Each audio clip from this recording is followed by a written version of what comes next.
An easy life or a hard life? What makes the difference? Let me share Mary's story. Mary is one of my coaching clients. She's a coach herself. A quick note about her that she uses hypnosis in her practice. For those who do not know what hypnosis is, it is a process that puts you into a relaxed and semi-sleep state, making you more receptive to change. Anyway, Mary's problem was in using hypnosis in her online practice. She requested a session and we met online to help her find a solution. She started describing her concerns about losing the internet connection during the hypnosis session and how that can affect the experience of her clients and the quality of her services. She also mentioned that being unable to solve her client's problem can decrease her confidence and motivation to continue working, let alone her fear of losing her reputation if that happens. And she kept on painting the picture of the problem and crafting endless worst-case scenarios. I patiently listened until she finished. Then I asked, "First, I would like to thank you for detailing everything about the problem.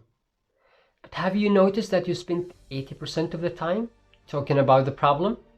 And now we only have 20% of the time left, so let's discuss the possible solutions." I asked her what the best solution she thinks. She said, "I don't know and I'm stressed for days now." I asked, "Are you the only coach in the world who uses hypnosis in her practice?" She replied, "Of course not. Plenty of coaches out there use hypnosis." I said, "Great. Are you the only coach concerned about losing the internet connection during the hypnosis session?" She hummed and said, "Probably all of them."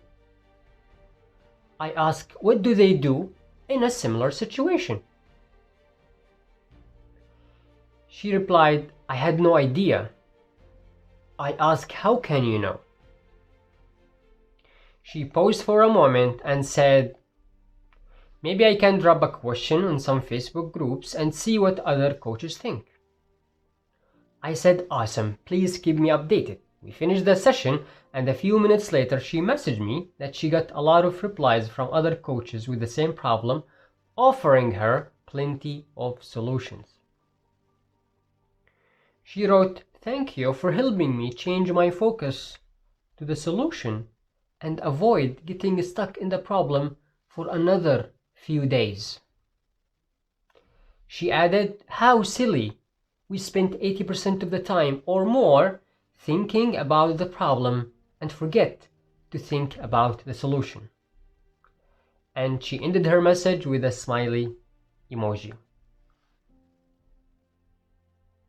Now, on the same topic, but a different story.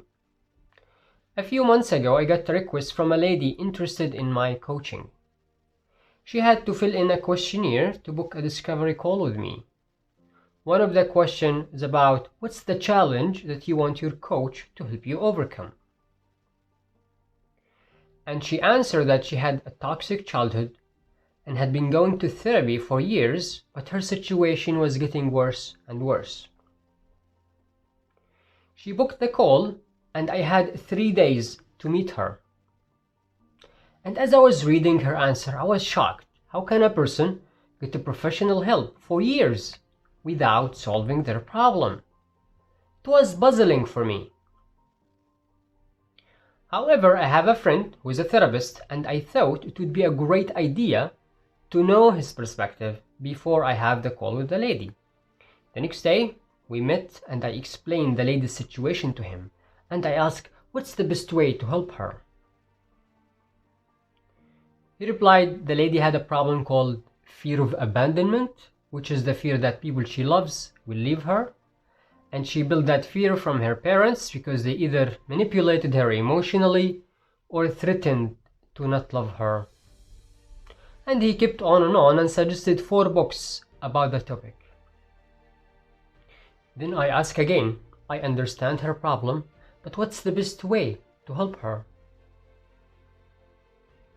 He replied, the lady suffers from a toxic shame that makes her feel worthless and lowers her self-esteem. And he kept on and suggested another 2 books about the topic. Then I ask again, I understand her problem, but what's the best way to help her? He replied, the lady experienced physical and verbal abuse in her childhood, which created a lot of traumas for her. And he kept on and suggested another 2 books about the topic. And for almost 40 minutes, he continues to explain and detail everything about the problem.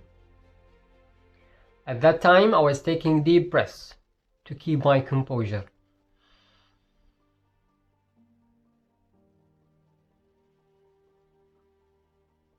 Then I paused him for a moment and I said, my friend, let me summarize our conversation before I leave.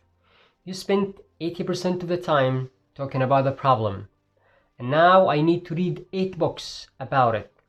But you mentioned nothing about the solution. And I said, yes, it is important to understand the problem. However, if you only focus on the problem, you create more problems.